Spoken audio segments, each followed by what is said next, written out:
Good morning, good afternoon, and good night. What's up? It's Charley and Garrett, and you're about to listen to our podcast about Simon Tam's TED Talk, How to Talk to a White Supremacist. Garrett, I'm going to have to make a quick correction already right off the bat. It's how to talk with a white supremacist, and that's a big point of the talk, but we'll get to that later. All right, Charley, let's delve right into this. Give me some first impressions on the speaker. What do you like about Simon Tam? All right, so I'll start with the positives. That's always a good place to start, but I think we both agreed on this, but we both sort of liked the humor he had. Mm-hmm. Yeah, we're on the same page with that, but for a few examples, he just kind of told some jokes to lighten up the mood. Yeah, the joke about how he kind of made a racist joke, but he wasn't trying to be racist, but he was. That was kind of funny. It's a situation I think we've all found ourselves in. Yeah, his Mormon friend where he says a book by a cult, but then his friend was Mormon. Yeah. It probably didn't go over well. Oh well. You live and learn from it. That's what he did. All right, but what about you, Garrett? What are some positives you had? So besides his humor, I really liked the example that he used in the middle of his talk. And that was really where the title of the talk came from. You corrected me earlier, how to talk with a white supremacist, because he's not talking to someone. Because that's where the two main points of his argument really came from. And those were really the points of ask questions before making assumptions, and not all conversations with someone with differing viewpoints have to be a debate. Yeah, and I just want to build right off you there. I really agree with you. I thought that was where his talk really excelled. Without that example, I think his talk would have not really had anything, but that example really brought it to the next level. And just to sort of give the listeners like a better feel in case they haven't really seen the podcast, do you want to give a brief rundown of what happened in that example? Okay, so brief summary about that. So Simon Tam gets into an online argument with a guy who's a white supremacist over police brutality towards African American men in America. And really the main gist of the argument was they're going back and forth. They realize they're both just kind of spouting, sarcastic comments. They're just sending each other articles that they know they're not going to read. Yeah, we've all been there online. Yeah, we've all been there. But that's where Tam says he really draws those two huge conclusions about how to talk with someone who has differing viewpoints than you. And I thought that was crucial. I thought he laid it out perfectly. I really did think his cadence in that example was very good.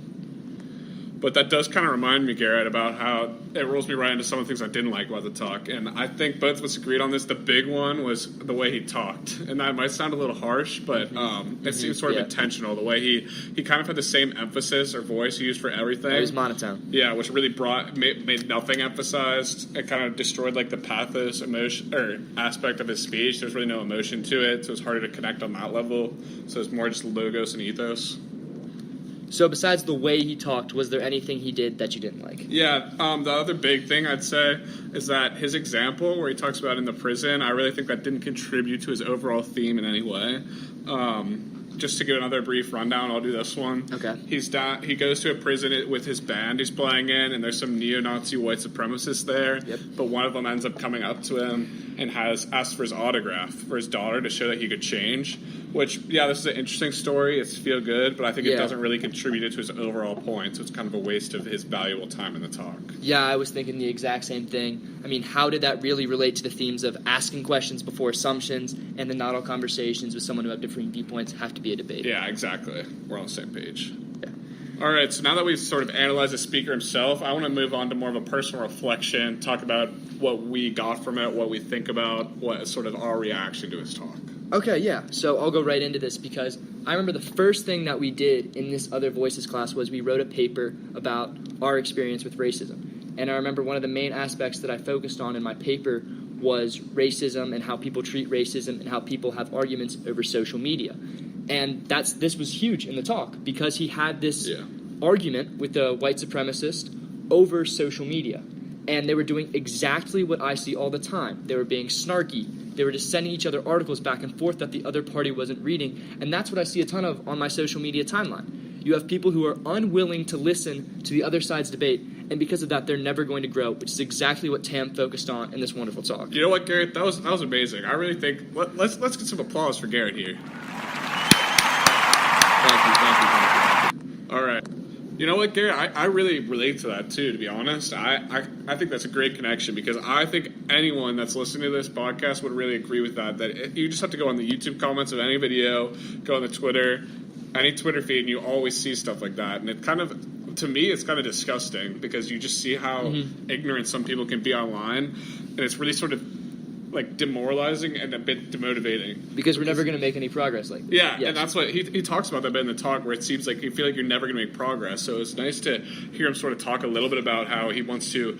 You got to have faith that you can like go through, but you also your outlook can't be to be changed the other person. You have to be willing to change yourself.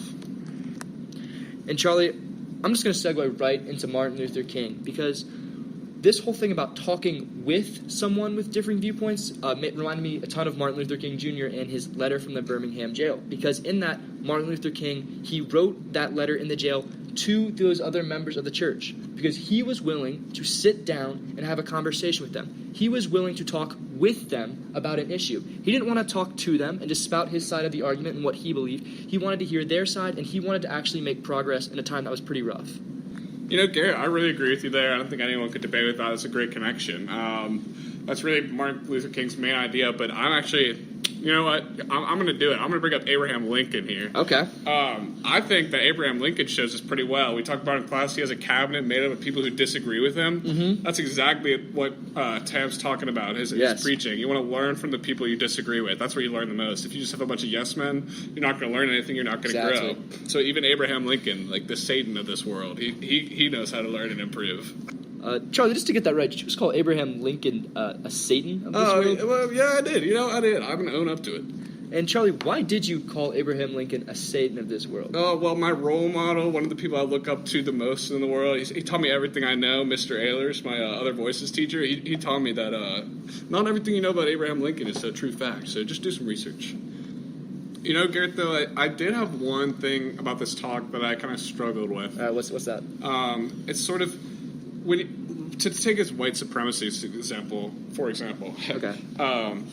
I just think when you encounter someone like that, like a white supremacist, where I think most people agree that's just an objectively wrong belief to believe that the white race is superior. So if you encounter someone that holds this belief that's just objectively wrong, how are you supposed to like learn from them or try and change as a result of talking with them? It kind of just seems to me like you can't really have a productive dialogue from them where you benefit. The only thing that could happen is that you help them. Yes, I know Tam did say you're supposed to kind of change yourself from what you learn from them, and that kind of went back to the manlyhood talk we had in Other Voices. I mean, let's go to Malcolm X, for example. His house was burned by white supremacists. People tried to kill him. I mean, it is going to be he is not going to be willing to just lay down and let them tell him what they think about horrible things about his race. He isn't just going to take that. And yes, I can see, while in conversations where the other side is so objectively wrong, it would be very hard for me to benefit and almost learn something. I know what you're saying, yes. You know, that actually really does make sense, Garrett. I agree with you there. That's a great connection. But that really does sort of emphasize the difference between MLK and Malcolm X, because MLK was... his vision of how to get better was to try and just no violence everyone, as we know, everyone knows that. But then it's interesting to point out how Malcolm X does have like a line where he's unwilling to learn from certain people. That does really remind me of that talk we had. But you know, I don't really know. That's another thing I struggle with in the class is I don't know which side is right, which like MLK or Malcolm X. Yes. Do you have a preference of MLK's strategy for approval or Malcolm X's, or do you think that they have to work in conjunction? Well, being a white person, as I am, yes, Malcolm X, that whole idea, it was scary for people back then, and just the way things I've heard, I'm slightly inclined to just lean towards Martin Luther King Jr. or people like Nelson Mandela, because those ideas they're not as powerful. They don't scare me. They're not almost radical. I agree. I like to think I'm not a racist. Yes, but exactly. I think that it's like almost even a subconscious thing. It is. When you hear someone like attacking your race, like Malcolm X did, when it's an entirely deserved attacking, I'd say. It still is just scary. It's something you've never heard before. Yeah, and then so you're obviously going to be more inclined to MLK's nonviolence, but it's hard to say which would drive better change. I guess you could say in history, most people would probably say MLK's advance was more powerful than Malcolm's, the progress he brought, but I think that a lot of people would counter-argue to that MLK couldn't have made the progress he made without Malcolm X scaring people before him. Yes, that's all right. But that's not to take away from the caliber of a man that Malcolm X was. Oh, I think it just adds to both their character, really. You know what, Garrett? I'm sorry, we're running low on time. I want to make a big switcheroo right here. All right, let's do it. Bringing up some Reservation Blues. I think we can connect another one of Simon Tan's main points to that book. Let's see how you do with it. Okay, so the point I'm thinking about talking here is the asking questions before making assumptions. I thought that was a pretty big theme in Sherman Alexi's book, Reservation Blues, because in that book, you have people like the two girls, what were their names, Betty and Veronica? Yeah. And they're constantly making assumptions about what Indian culture is in America, because there is that stereotype, that kind of stigma, the turquoise, the cowboys and Indians, the powwows. The dream catchers. Yes, where people really don't understand the struggles that Native Americans on reservations are going through, but they just kind of make assumptions. Yeah, they just want to fit them to the stereotypes they have in their head. They're not interested in asking the questions and learning about the other side. They just kind of want to have their preconceived notions just be reality. Yeah, and that's just sort of, people just want the world to be how they want it. They don't like the radical ideas like Malcolm X all over again. It's scary. So they just want it to be how it is in their mind, their perfect little vision of it. Yeah, almost easier. Yeah, definitely like easier. It's easier to teach Abraham Lincoln as a saint instead of explaining how he switched from a racist to Exactly. It's easier for people to digest, easier to live with, but it's not better for growth. That's what Simon Tan's arguing here. Okay, so Charlie, sadly, we are basically out of time, so let's just wrap this up real quick. All right, so let's just do a brief overview of what Simon Tan's main points are. First of all, as we've talked about many times, you need to ask questions in a dialogue to learn about the other side. And then second of all, not all conversations with another person have to be a debate. And these two things, if you follow Simon Tan's advice, will help you to have effective dialogue with other people and to help truly learn what they have to say. And then overall, if you follow these guidelines, the end result will be that you'll be a better person in your future life. Charlie, that was really well put. Thank you so much for talking with me here today. Yeah, thank you too, Garrett. It was great. Great time. Can't wait to get together for our next episode.